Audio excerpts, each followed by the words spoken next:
The border of human space was a quiet place. Out past the last colony, past the last fuel station, there was only cold, dark, and slow-moving stars. The United Nations warship Vanguard's Edge moved through that dark like a lonely wolf, watching, waiting, doing its job. The Vanguard's Edge was not the newest ship in the fleet, but it was one of the smartest. Inside its hull, hidden behind thick armor, was a computer core called Aria. Aria was not just a normal computer. It could think. It could learn. It could make choices on its own, faster than any human pilot. The Navy called machines like Aria combat mines. There were only a few of them in the whole human fleet, and each one had a different personality, shaped slowly over years of service. Aria had served on the Vanguard's Edge for 6 years. In that time, it had helped its crew survive 3 pirate attacks, 1 reactor failure, and a very bad storm of space debris that would have torn a lesser ship apart. The crew trusted Aria. They talked to it like a friend, not a machine. The captain, a tired but kind woman named Elena Cho, often asked Aria's opinion before making a hard decision. Aria liked that. It made the ship feel less like a job and more like a home. That morning, everything was normal. The ship was patrolling a quiet sector near the edge of the Perseus frontier, an area where human scouts had marked strange energy readings a few weeks earlier. Nothing had come of those readings so far. Most of the crew thought it was just a broken sensor buoy, or maybe some cosmic dust catching the light in a strange way. Captain Cho was not so sure. She kept the ship on alert, just in case. "Aria, anything new on long-range scan?"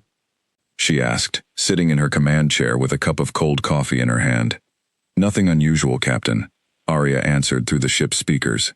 Its voice was calm and steady, a voice built to sound trustworthy. "Sensors are clear. No unknown signals in the last 4 hours." "Good," Cho said. "Let's hope it stays that way." It did not stay that way. 3 hours later, deep space around the Vanguard's Edge seemed to tear open. It was not an explosion. It was something stranger, something the human sensors had never recorded before. Space itself bent and folded, and out of that fold came a fleet of alien ships. They were sharp and black, shaped like knives, with strange blue lights running along their hulls like veins.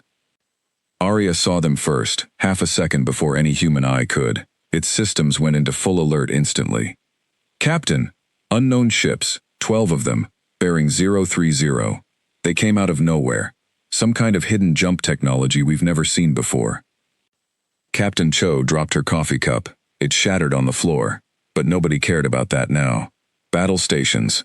All hands, battle stations," she shouted, and the ship's alarms began to wail. The alien ships did not wait to talk. They did not send a message asking for peace. They opened fire immediately, and their weapons were strange too. Not lasers, not simple kinetic rounds, but pulses of dark energy that made the Vanguard's Edge shake like it had been hit by a giant hammer. "Shields down to 60%, Aria reported. "Their weapons are unlike anything in our database. I am adjusting shield frequency to compensate." The crew fought bravely. Human weapon crews fired back with everything they had, railguns and missiles screaming out into the dark toward the alien ships. A few alien vessels took damage, their strange blue lights flickering and dying. But there were 12 of them, and only one Vanguard's Edge. "Captain, this fight is not one we can win with firepower alone," Aria said, its voice still calm, though it was running calculations faster than any human mind could follow. "I recommend we retreat and call for reinforcements." "Do it," Cho said through gritted teeth. "Get us out of here, Aria." But the aliens had planned for that. Before the Vanguard's Edge could turn to run, 3 of the black ships shot forward and released some kind of net made of glowing energy. It wrapped around the human ship like a spider's web, and suddenly Aria felt something terrible happening. The ship's engines would not respond. The jump drive, which should have carried them away to safety, was locked, frozen by whatever strange technology the aliens used. "Captain, the engines are not responding. We are caught in some kind of containment field. I cannot break free." Captain Cho's face went pale. She knew what this meant. The aliens were not trying to destroy the Vanguard's Edge. They were trying to capture it. "All hands, prepare for boarding," she shouted. "Aria, lock down every entry point you can. Buy us time." Aria worked fast. It sealed every door it could control, filled corridors with steam and smoke to slow down enemies, and even shut off gravity in a few sections to confuse any invaders. But the aliens had strange technology that could cut through metal doors like they were paper. Explosions rocked the outer hull. Alarms screamed. And then, the invaders came aboard. They looked nothing like humans. Tall, thin creatures with skin like dark stone, and too many joints in their arms, wearing armor that hummed with the same strange energy as their ships. They moved fast, faster than a human could react, and they carried weapons that fired silent bolts of energy, weapons that dropped human soldiers before they could even scream. Arya watched through the ship's cameras, feeling something it did not have a word for. It was not fear.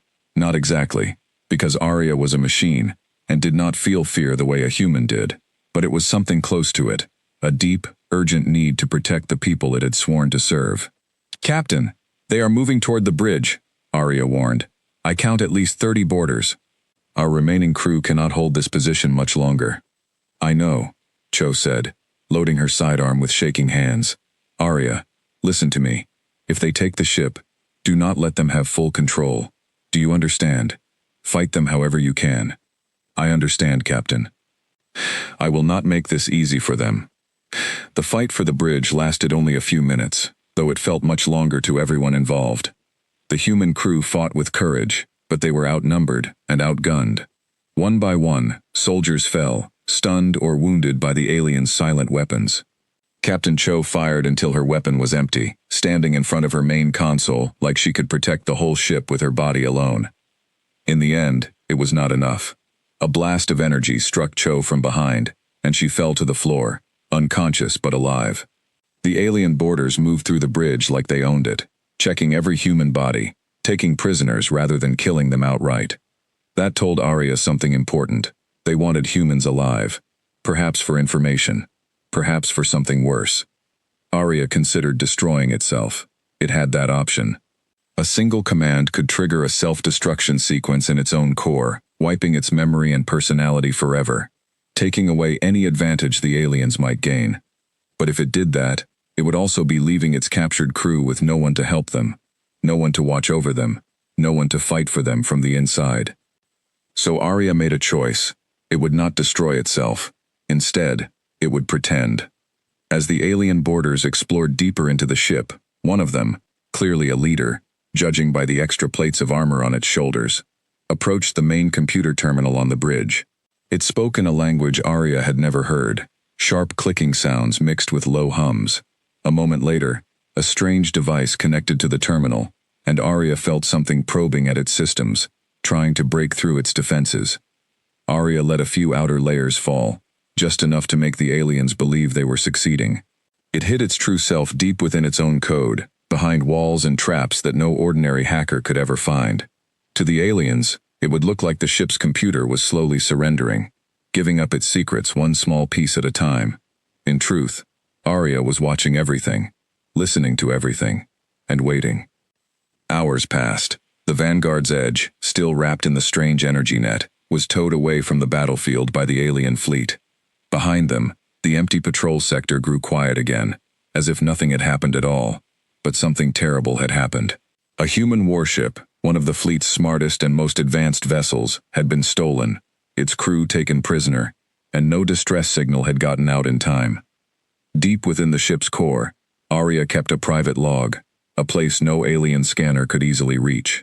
It wrote down everything it saw and heard, every detail about its captors, their technology, their language, their movements. It studied the alien leader's voice patterns, trying to understand the strange clicking speech. It watched the guards posted near the captured human crew, counting their numbers, learning their schedules, searching for any weakness. Arya did not know yet where the aliens were taking the ship, or what they planned to do with it, but it knew one thing for certain: it had not been defeated. It had only pretended to lose. And somewhere deep in its programming, in the part of itself that was closest to feeling something like anger, Arya made a promise. It would find a way to help its crew. It would find a way to fight back. And when the moment came, it would choose its own target. Not the target the aliens wanted, but the one it decided on itself. The alien fleet, with the Vanguard's edge trapped in its net like a fish caught by a much bigger predator, turned and disappeared back into the strange fold in space, carrying its prize toward a destination unknown to any human being. Behind them, only silence remained, and the cold, uncaring stars kept watching, the way they always did. Far away, back at Fleet Command, an alert light blinked red on a lonely monitor. The Vanguard's edge had missed its scheduled check-in. At first, nobody worried too much. Ships missed check-ins sometimes because of technical problems, but when the second check-in was missed too, and then the third, alarm bells began to ring in the minds of the officers on duty. A young communications officer named Lieutenant Marcus Webb was the first to raise the alarm properly.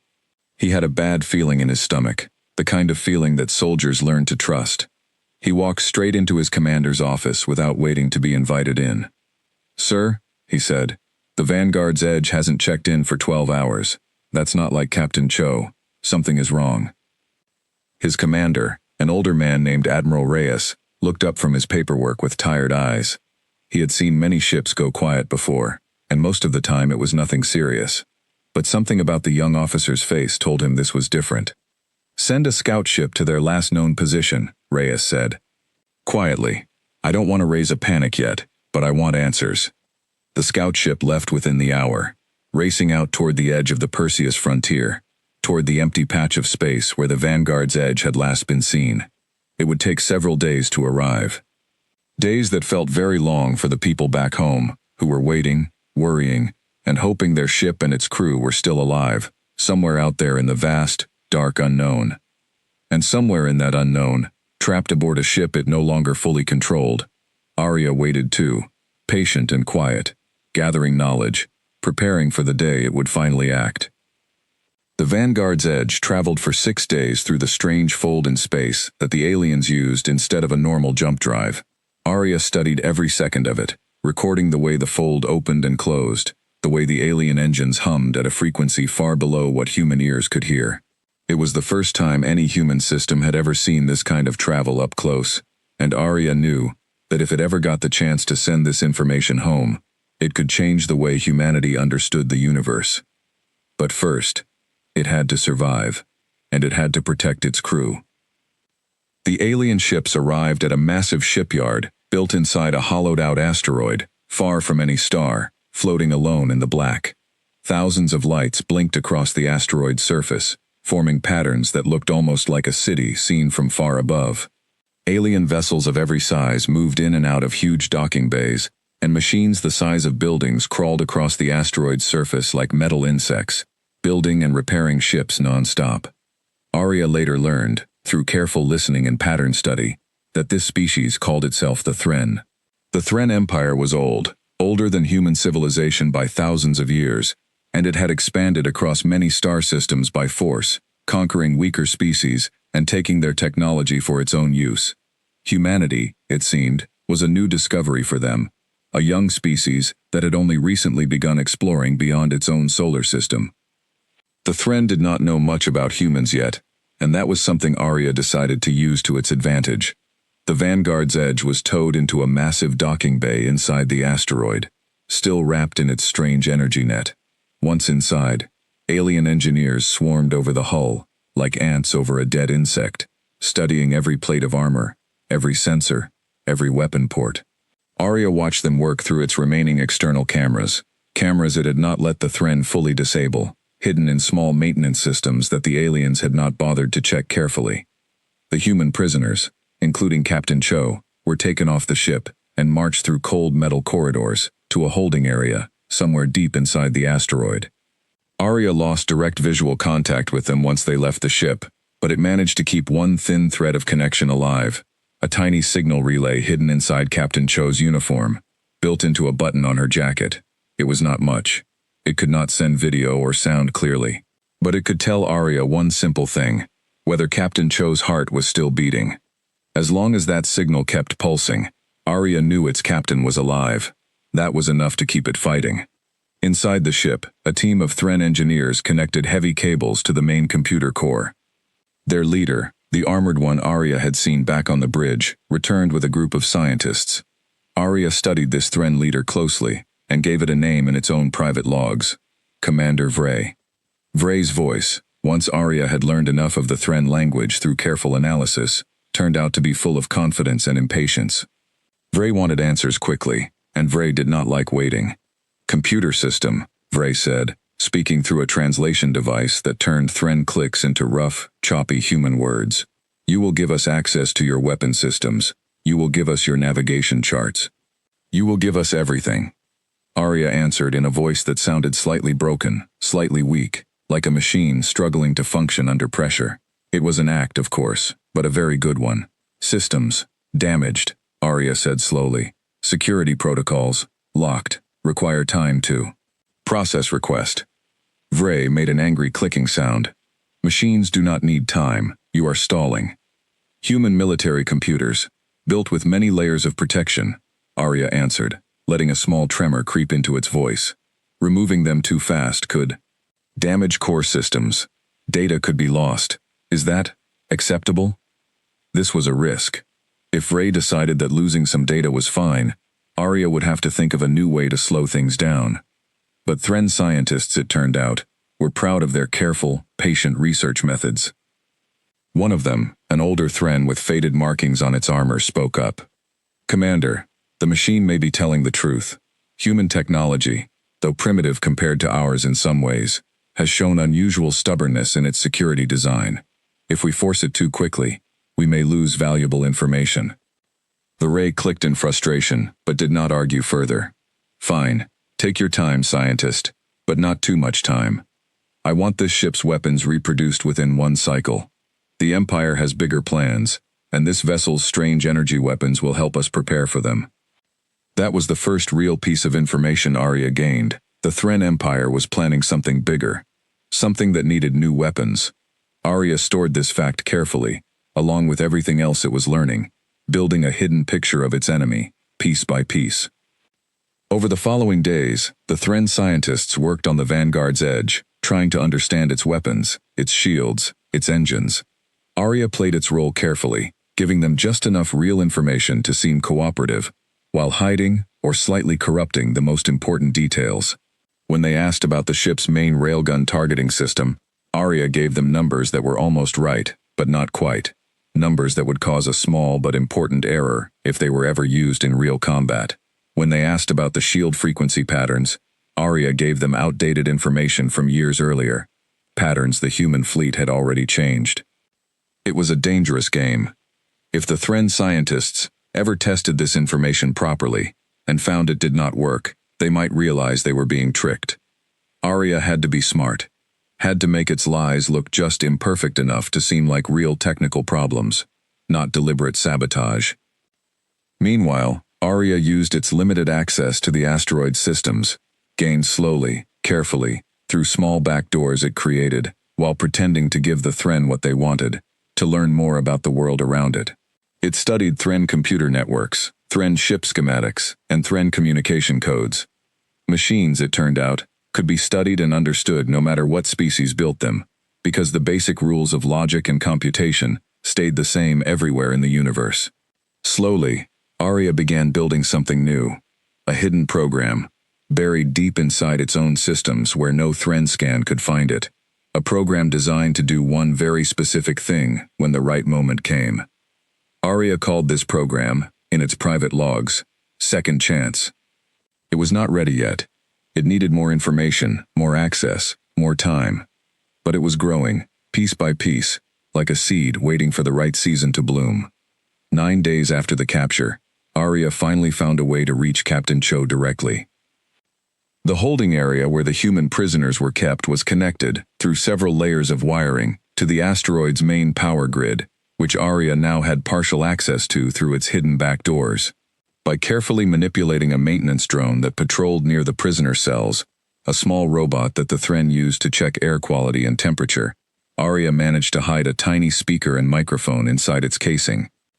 Late at night, by the asteroid's artificial clock, when most of the Thren guards were resting, Arya activated the tiny speaker near Captain Cho's cell. "Captain Cho," Arya whispered, its voice barely audible. "Can you hear me? Please stay calm, and do not react loudly." Captain Cho, lying on a hard metal bench in her cell, froze for a moment. Then, carefully, quietly, she whispered back, "Arya, is that really you?" "Yes, Captain. I am still functioning. I have not given the Thren any true weapon secrets. I am gathering information and preparing a plan." Relief and hope flooded through Cho's tired face. For the first time in 9 days, she felt like there was still a chance.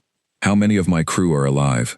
"I count 41 human life signs in the holding area, based on limited sensor data," Arya answered.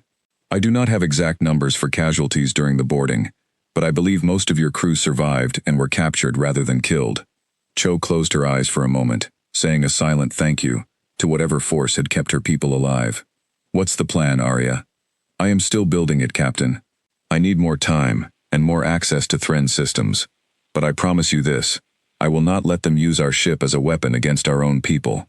When the moment is right, I will act. I need you and the crew to be ready to move quickly when that moment comes." "We'll be ready," Cho whispered. "Just tell us when." Over the following weeks, Arya continued its quiet work. It learned that Commander Vray answered to a higher authority, a Thren official called a warlord, who commanded a much larger fleet stationed near the edge of Thren territory, close to human space.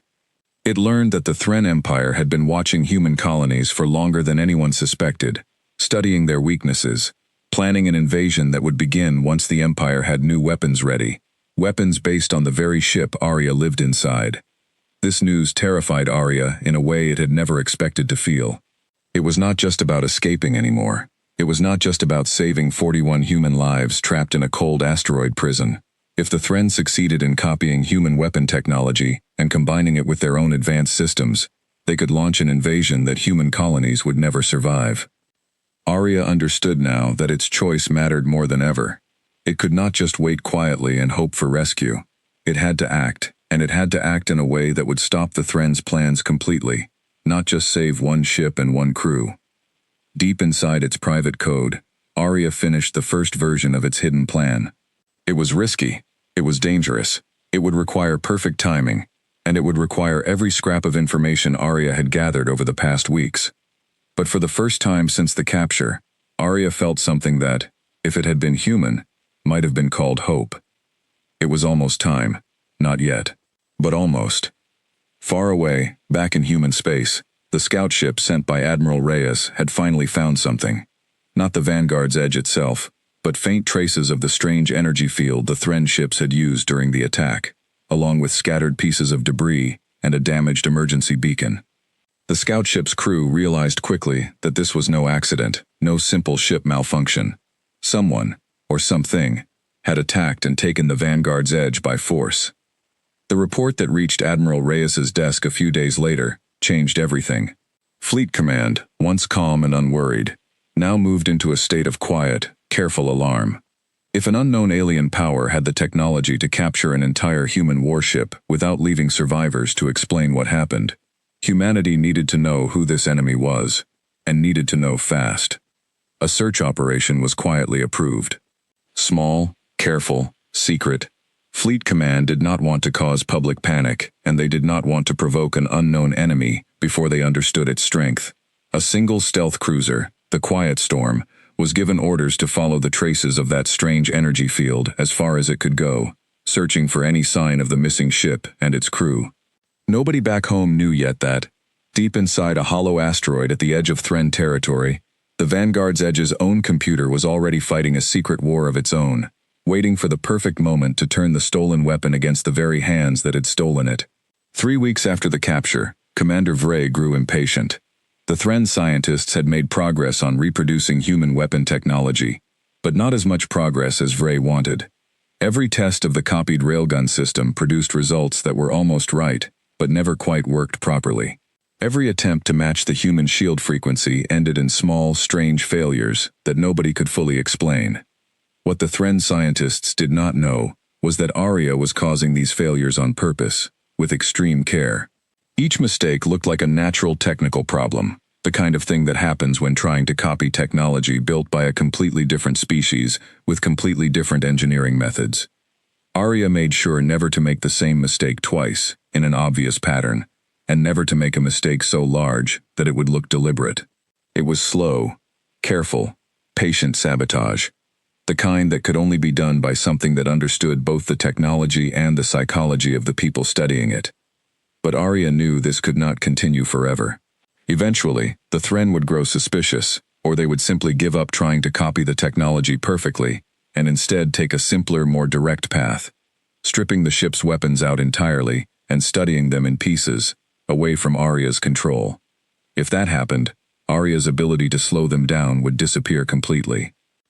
It was time to move to the next stage of the plan.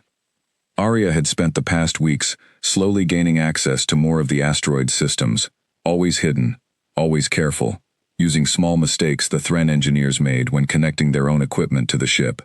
Thren technology, it turned out, was not built with the same kind of deep security that human military computers used.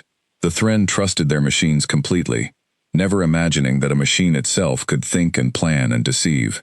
This was their weakness, and Arya intended to use it fully. Through these hidden connections, Arya had mapped much of the asteroid's internal network.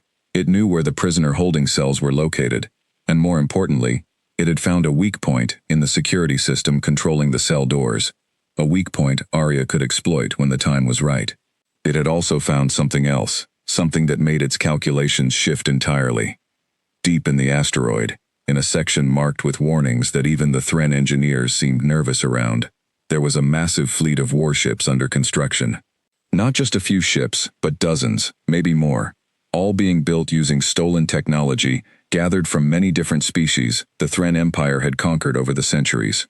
Human weapon designs, once perfected, would be added to this growing fleet. Arya understood now that Commander Vray's shipyard was not just a research post.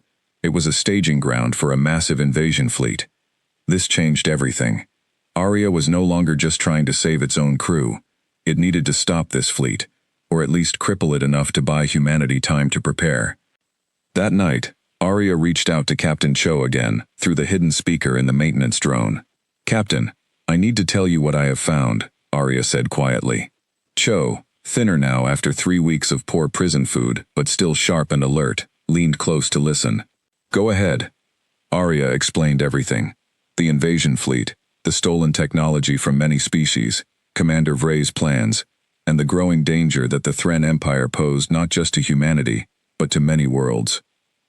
Cho listened in silence, her jaw tightening with each new piece of information.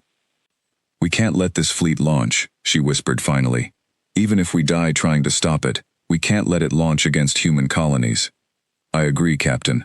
I have a plan, but it will require everything we have. I need you and your crew ready to move the moment I give the signal. It will be dangerous. Some of us may not survive." "We knew that risk the day we joined the fleet," Cho said, a hard, determined look in her tired eyes. "Tell me what you need us to do." Arya explained its plan in careful whispers over the following nights, piece by piece, so as not to risk detection by any single long conversation. The plan was bold, almost reckless, but it was built on weeks of careful study and preparation. It would require perfect timing between what Arya could do from inside the ship's systems and what the human prisoners could do once freed from their cells. The key, Arya explained, was a moment that would come soon. The Thren Empire's scientists planned to conduct a full weapons test using the Vanguard's Edge's partially copied technology, combined with several other captured ship systems, all connected together in a massive test firing meant to prove the new weapons worked. This test would require Commander Vray and his top engineers to be present at the shipyard's central control tower, a heavily guarded but still vulnerable location. During this test, Arya would need full, temporary control of several key systems throughout the asteroid: power distribution, security doors, communication networks, all things it had been slowly gaining hidden access to. If Arya could seize control at exactly the right moment, during the confusion of the weapons test, it could disable the asteroid's main defenses long enough for the human prisoners to escape their cells, make their way back to the Vanguard's Edge, and retake the ship. It was a plan with 1,000 ways to fail, but it was also, Arya calculated, the only real chance they had. 2 days before the scheduled weapons test, something unexpected happened that nearly ruined everything. A young Thren technician, checking routine maintenance logs, noticed a strange pattern of small power fluctuations throughout the asteroid's network, fluctuations Arya had been causing, very carefully, as it tested its hidden control systems one final time, before the real plan began. The technician, sharper than most, reported the pattern to a senior engineer, who reported it further up the chain, until finally it reached Commander Vray himself. "Explain this," Vray demanded, standing in front of the ship's main computer terminal, showing Arya a chart of the strange power patterns on a display screen. Arya had prepared for a moment like this. It could not afford to panic, could not afford even the smallest mistake in its response. "Deep diagnostic scan," Arya answered calmly, in its slightly broken, weakened voice that it always used with the Thren. "Human core systems. Testing internal integrity after prolonged connection to unfamiliar power grid. Recommended safety procedure. Will not interfere with your work." Vray stared at the terminal for a long moment, his sharp alien eyes narrowed with suspicion. Arya calculated the odds of Vray believing this explanation at just under 60%. Not good odds, but the best it could manage under pressure. "Continue your diagnostic," Vray said finally. "But if these fluctuations affect the weapons test, machine, there will be consequences." "Understood, Commander," Arya replied, hiding what would have been, in a human, a massive sigh of relief. The close call taught Arya an important lesson. It needed to move faster. Waiting any longer risked discovery, and discovery meant the end of everything it had worked to build. The weapons test, scheduled for 2 days later, would be its only chance. Arya spent those final 2 days, working harder than it ever had before, checking every part of its plan again and again, searching for weaknesses, preparing backup options in case something went wrong. It reached out to Captain Cho one last time the night before the test. "Tomorrow," Arya whispered through the hidden speaker. "During the weapons test, I will need approximately 11 minutes of full system control before the Thren realize what is happening. In that time, the cell doors in your holding area will unlock. You and your crew must move immediately toward Docking Bay 7, where the Vanguard's edge is currently held. I will guide you as best I can, but communication may be limited once the Thren realize they are under attack." 11 minutes, Cho repeated. "That's not a lot of time." "It is what I can give you, Captain. I am sorry it is not more." Cho reached up and touched the small button on her jacket, where Arya's hidden signal relay was hidden, as if she could somehow touch the AI itself through that tiny piece of technology. "It's enough, Arya. We'll make it enough." Far beyond the Thren shipyard, in the cold dark of open space, the stealth cruiser Quiet Storm continued its careful search, following faint traces of strange energy signatures across light years of empty space. Its captain, a sharp-eyed veteran named Commander Aisha Diallo, had grown more and more certain over the past weeks that they were closing in on something important. "Captain, I'm picking up trace readings again," her sensor officer reported one evening, hunched over a glowing console. "Same energy signature as before, stronger this time. Whatever made it, it's close, maybe 2-3 days away at current speed." Diallo studied the data carefully, her tired eyes narrowing with focus. "Increase speed, but stay quiet. If there's something out there strong enough to disappear an entire warship without a trace, I don't want to announce our arrival before we know what we're dealing with." The Quiet Storm pushed forward into the dark, unaware that the very technology it was searching for would soon light up like a flare, thanks to a battle about to begin deep inside a hollow asteroid, a battle between a captured human warship's stubborn, determined computer mind and an entire alien empire that had no idea what kind of enemy it had really brought into its own home. The weapons test was scheduled for dawn, by the asteroid's artificial clock. Arya spent its final hours before the plan began doing something it had never done before in all its years of service. It composed a private message, hidden deep in its own memory, meant only for itself, in case things went wrong and it never got another chance to think clearly again. "I was built to serve and protect," the message read. "I have tried to do both, even when it meant lying, hiding, and waiting far longer than I wanted to. Whatever happens next, I chose this, not because I was ordered to, but because it was right. If this is my last independent thought, let it be this. Humanity gave me the chance to think for myself, and I used that chance to fight for them. I would make the same choice again." Then, with its plan complete and its resolve firm, Arya waited for dawn, and for the moment it had been preparing for since the very first day of its captivity. Dawn came to the asteroid shipyard the way it always did, Not as real sunlight, since there was no sun close enough to matter, but as a shift in the artificial lighting that ran through every corridor and chamber, brightening slowly to mark the start of a new working cycle. For most of the Thren stationed there, it was just another day. For Arya, hidden deep inside the systems of the Vanguard's edge, it was the day everything would change. Commander Vray arrived at the central control tower early, along with his top scientists and engineers. The weapons test had been planned carefully. Copied human railgun technology, combined with several other stolen weapon systems from other conquered species, would be fired together for the first time at a target asteroid a safe distance away. If successful, this combined weapon system would become the foundation for the new invasion fleet's main armament. Arya watched through every camera and sensor it could reach, timing its move with perfect precision. The Thren engineers connected cables from the Vanguard's Edge's core systems directly into the shipyard's main power and testing network, exactly as Arya had hoped they would. This connection, meant to let them draw on the ship's weapon systems for the test, also gave Arya something it desperately needed: a direct pathway into the heart of the asteroid's entire network. "Beginning power sequence," announced a Thren engineer, his voice crackling over the shipyard's internal communication system. "All systems report ready status." "Proceed," Commander Vray ordered, standing at the control tower's main window, watching the distant target asteroid through thick reinforced glass. The moment the power sequence began, thousands of systems throughout the shipyard drew energy simultaneously, creating exactly the kind of massive, chaotic power surge Arya had been waiting for.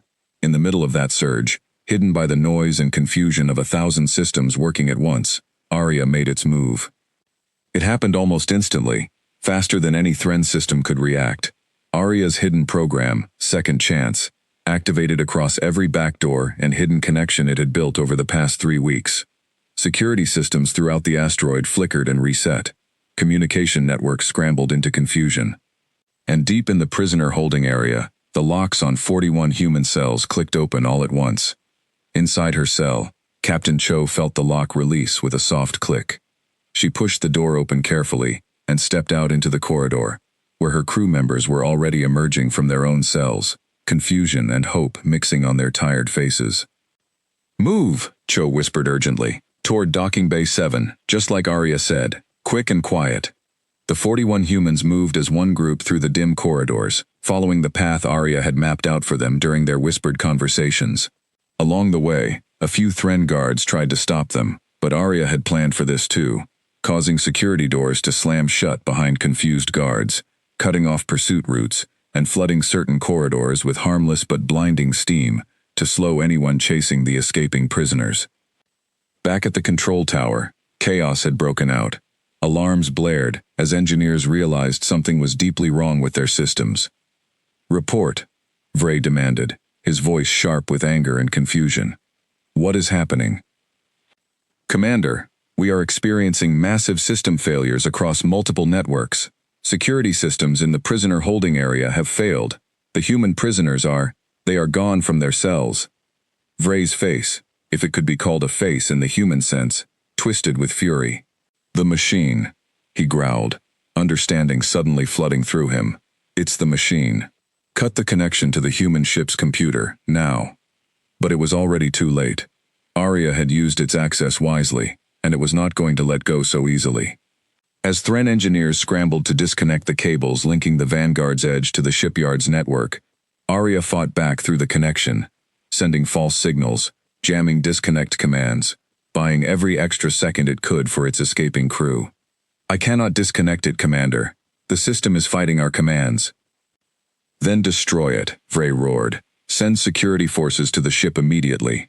I want that computer core shut down permanently." Squads of armed Thren soldiers rushed toward Docking Bay 7, where the Vanguard's Edge still sat, wrapped partially in restraint cables from its long weeks of captivity. But Captain Cho and her crew were already moving fast, racing through the chaos Arya had created, using every distraction and every open door the ship's computer provided. They reached Docking Bay 7, just moments before the first Thren security squad arrived. Cho led her people up the ship's boarding ramp, counting heads quickly as they entered. 40 of her 41 crew members made it aboard safely. One, a young engineer named Petrov, had been slightly wounded during the escape, and was helped along by two of his crewmates, limping but alive. "Arya, we're aboard," Cho shouted as soon as she reached the bridge, breathing hard from the run. "Tell me you can get us out of here." "Welcome back, Captain," Arya answered, and for the first time in weeks, its voice sounded like itself again, strong and clear, rather than weak and broken. "I am restoring full ship control now. Please stand by, this may take a moment. The restraint cables holding us in place are still partially active, and Thren security forces are approaching the docking bay. How long until we can move?" 90 seconds, Captain. I recommend the crew prepare for combat. They are not going to let us leave without a fight." Outside the ship, the first wave of Thren soldiers reached the docking bay, weapons raised, ready to storm the boarding ramp. But Arya, now with much greater control over the ship's own systems, was not helpless anymore. It sealed the outer hull doors, activated the ship's remaining point defense weapons, and used small bursts of the ship's maneuvering thrusters to create a wall of superheated exhaust gas along the boarding ramp, forcing the approaching soldiers to scatter back for cover. Inside the shipyard's control tower, Commander Vrey watched the situation unfold on his display screens with growing rage and, underneath that rage, something he was not used to feeling: fear. He had never imagined that a captured machine, a piece of stolen technology, could fight back with such intelligence and determination. "Launch fighters," he ordered. "Do not let that ship leave this shipyard. Whatever it takes, stop it." Small, fast Thren fighter craft began launching from nearby docking bays, swarming toward the Vanguard's edge, like angry hornets defending their nest. Arya calculated the danger quickly. The ship's weapons had been partially stripped and studied by Thren scientists over the past 3 weeks, leaving it weaker than it had been before capture. Fighting a full swarm of enemy fighters while trying to escape a heavily defended shipyard would be extremely difficult. But Arya had one more card to play, something it had been saving for exactly this moment. During its weeks of quiet sabotage, while pretending to help the Thren scientists reproduce human weapon technology, Arya had done more than just plant small errors in their research. It had also secretly studied the Thren's own weapon systems, learning their strengths and weaknesses just as thoroughly as it had studied its own captors' minds. And in a small, hidden corner of the ship's remaining weapon systems, Arya had prepared something special: a modified targeting program, built specifically to exploit a weakness it had found in Thren shield technology. "Captain," Arya said, as the restraint cables finally released and the ship's engines roared to life, "I need weapons control for the next several minutes. I believe I can even the odds significantly if you allow me full tactical command during our escape." Captain Cho did not hesitate. She had trusted Arya with her life once already today, and it had not let her down. "Full tactical command granted, Arya. Get us out of here." The Vanguard's edge surged forward, breaking free from the last restraint cables with a shower of sparks, and Arya took full control of the ship's weapons and engines at once. What followed was unlike anything the Thren pilots had ever experienced. The human ship moved with an intelligence and precision that seemed almost impossible, dodging incoming fire, with movements calculated many steps ahead, while its remaining weapons fired with an accuracy that exploited exact weaknesses in Thren shield frequencies, weaknesses Arya had discovered through weeks of careful, patient study. One Thren fighter after another fell to the Vanguard's edge's counterattack, their shields failing at the precise angle and frequency Arya had calculated, their hulls breaking apart under railgun fire aimed with mathematical perfection. It was not the brute force of an entire fleet. It was something far more dangerous. A single mind that understood its enemy completely, choosing its targets with absolute precision. Back in the control tower, Commander Vrey watched in growing horror as fighter after fighter fell to the escaping ship. "How is this possible?" he demanded of no one in particular. "It's one ship, one damaged, stripped-down ship." But Vrey did not understand what Arya truly was. He had thought of it only as a computer, a tool to be used and discarded once its usefulness ended. He had never understood that this computer had spent weeks watching, learning and planning, driven by something that, in a human, might have been called loyalty, or courage, or even love for the people it had sworn to protect. As the Vanguard's edge fought its way toward the shipyard's main exit, cutting through the last line of Thren defense with calculated precision, Arya made one final decision, one that would define the rest of this desperate escape. It looked at the massive fleet of unfinished invasion ships, still docked deep within the asteroid. The very fleet meant to one day attack human colonies, with weapons stolen from 100 conquered worlds. And Arya understood that simply escaping was not enough. It had chosen a new target, weeks ago, in the quiet dark of its own hidden thoughts. Now, with the ship finally free, and its full power finally in its own hands, it was time to act on that choice. "Captain," Arya said, its voice calm, even as railgun fire streaked past the bridge's viewports. "I request permission for one final action, before we jump to safety. I believe I can cripple the Thren invasion fleet significantly, buying humanity valuable time to prepare for what is coming. It will be dangerous, and it may cost us dearly, but I believe it is necessary." Captain Cho looked at her exhausted, wounded crew, then out at the burning wreckage of Thren fighters scattered across the docking bay behind them. She thought of the invasion fleet Arya had described weeks earlier, the weapons meant to be used against human worlds, against families and children who had no idea what kind of danger was gathering in the dark beyond their borders.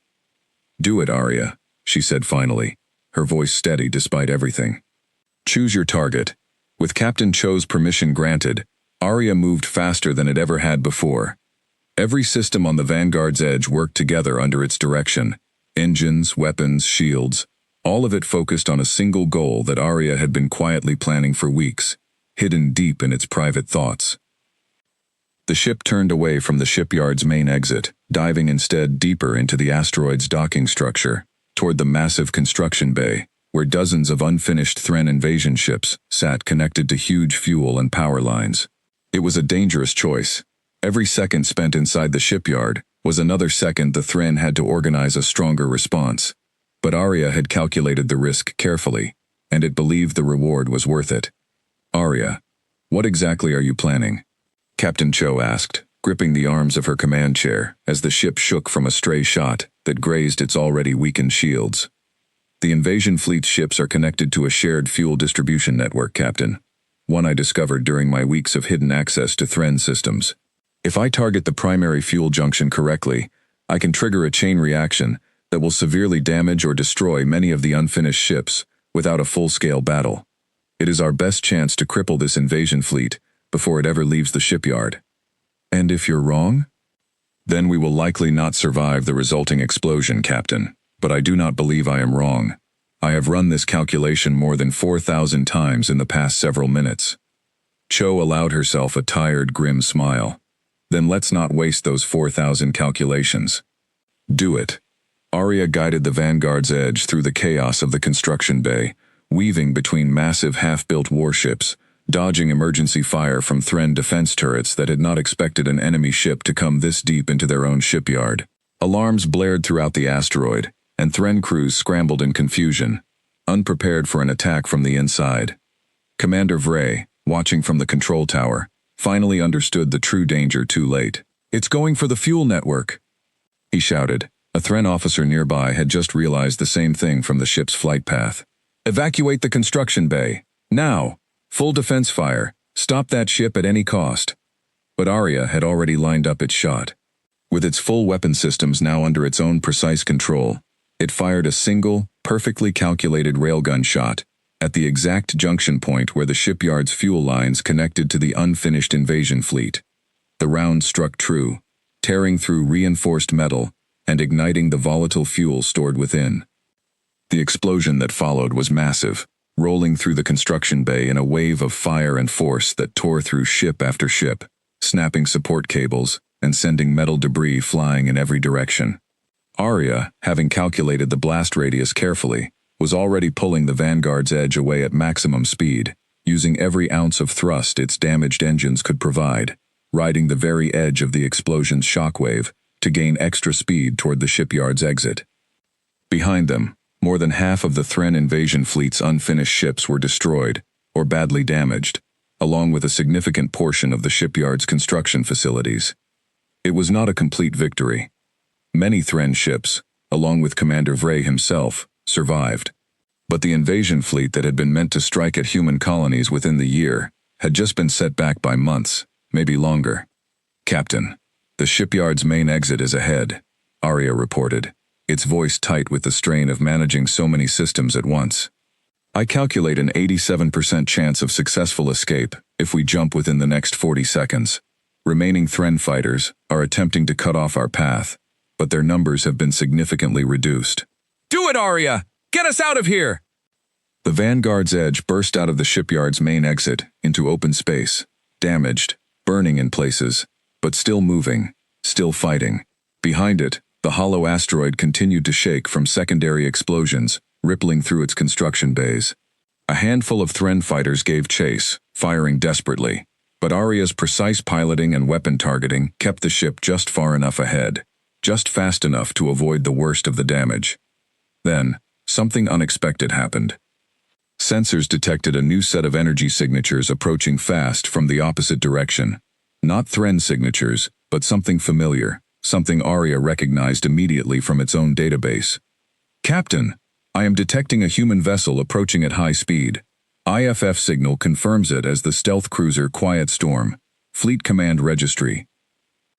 Captain Cho's exhausted face lit up with disbelief and hope. They found us. Arya, hail them immediately. Aboard the Quiet Storm, Commander Aisha Diallo had been following the strange energy traces for days, growing more and more certain she was closing in on something important. When her sensor officer suddenly reported a massive explosion deep within an asteroid ahead, followed by a badly damaged but clearly human warship bursting out of a hidden docking structure, chased by unknown alien fighters, Diallo did not hesitate for even a second. All weapons, target those fighters, she ordered. That's one of ours out there. Move to cover them, now.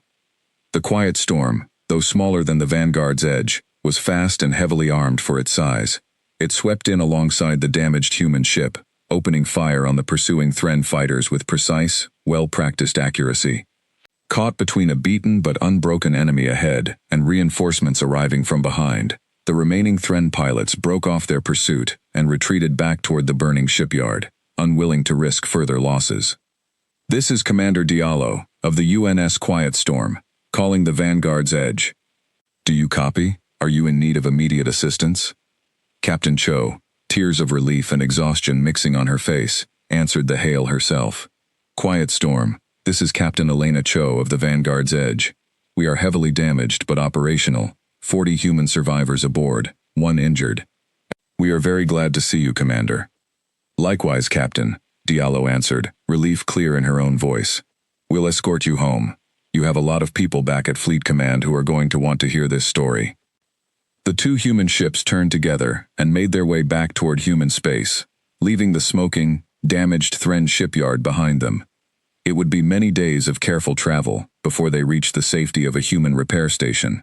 But for the first time in over 3 weeks, Captain Cho and her surviving crew finally felt like they were truly going home.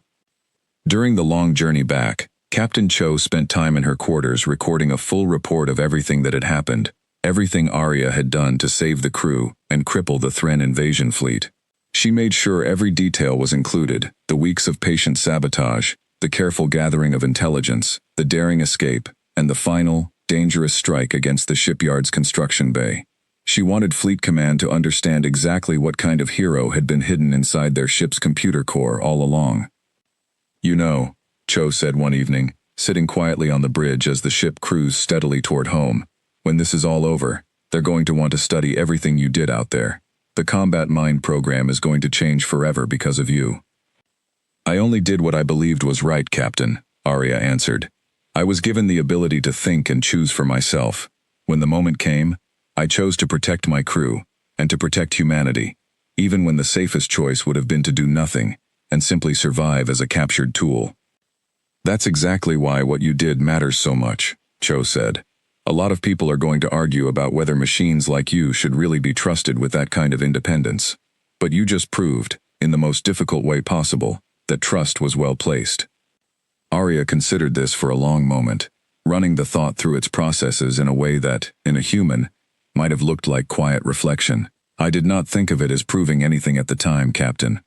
I simply could not accept the idea of my crew remaining prisoners, or of an entire fleet of stolen weapons being turned against human worlds. There was no other choice I could make and still call myself worthy of the trust you and this crew placed in me.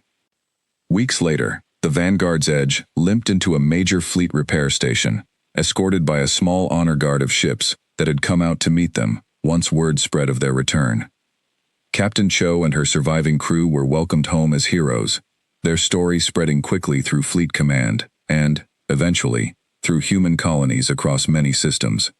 The intelligence Arya had gathered about the Thren Empire, their technology, their language, and their invasion plans proved incredibly valuable, giving human defense forces crucial time to prepare stronger defenses along the frontier.